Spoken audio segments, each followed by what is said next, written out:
When it comes to seasons of transformation in our lives, there are 4 stages that we move through: birthing, crawling, cocooning, and flying.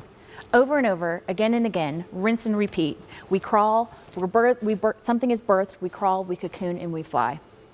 And the birthing stage is one of the most exciting times that we can have. It's when God gives you the dream or the calling or the vision or the promise.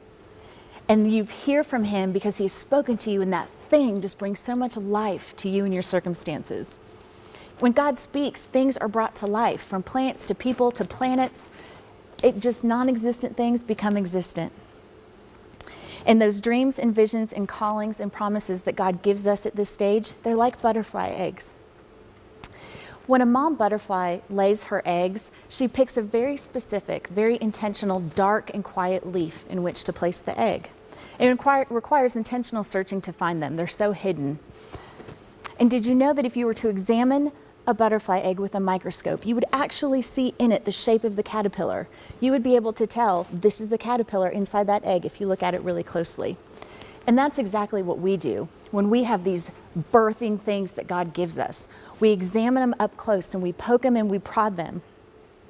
When they're supposed to breathe and expand in a dark and quiet place, we get all up in its business, exposing it to the light, and we call everybody over to come look at it. We name it, we cradle it, and we just plan out every step for it before it's even had a chance to be birthed. We think we know exactly where it's going, what it's going to do, and how it's going to get there. We think it's just a caterpillar. We think it's going to have many legs when it's really just going to have wings. We think it's going to be fuzzy and crawling when really it's going to be sleek and gorgeous and elegant and fly. All the while, God is shaking his head and saying, no, you don't get it at all. Just let me do my thing with this. Put it in your back pocket and just let me do my thing. When that calling, that dream, that vision, or that promise doesn't end up looking like we think it's going to look, we get frustrated and angry, shaking our tiny fists at God, saying, what have you done? We kind of get pissed off, really, is what we do. We get so focused on the egg itself that we lose faith in God. We think he can't do what he said he's going to do, when all the while it's just a matter of he's not finished yet. We can't see the whole picture. In every egg that God births in our lives, only he alone knows exactly what it's going to become. He has every moment planned out from the very beginning. And here's the truth that we always forget. God does not birth anything he does not intend to give life to. We, though, get so focused on the egg that we do everything we can to hatch it early, and we make really bad choices. We birth Ishmaels like Abraham did.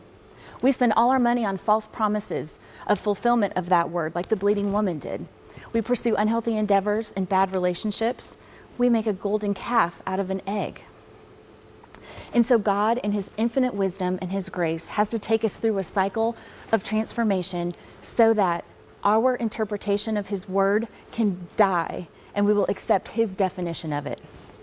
We see this over and over again in the Bible. You know, the bleeding woman interpreted that she would be made well and spent all her money on doctors. But God's definition was that Jesus himself would heal her. Mary was told that the name of Jesus means the Lord saves. God's definition of that meant that he would not save himself from death on a cross. Joseph had a dream that his brothers would bow down before him. God's definition of that was not that he would rule over his family, but he would serve and save them. When God gives us a word, a dream, a calling, or a vision, whatever we interpret it to mean absolutely cannot be what it really is. If we can conceive it, that can't be it. We know this from Isaiah 55:9. In the Voice translation, it says, I don't think the way you think.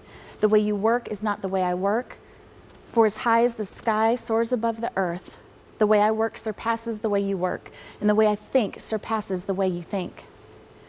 Having 12:2 vision, Romans 12:2 vision, is seeing past the initial excitement of that word from God and seeing into what it's going to become, even if we don't know what that is yet. It's being renewed by our mind, focusing on Jesus himself, not just the egg. It's preparing ourselves that the outcome is going to look different than we think it is. You know, 2020 vision is using that microscope to see that little tiny thing bigger, to see the shape of that caterpillar so much bigger. But 12:2 vision is taking the big vision and just seeing it more clearly.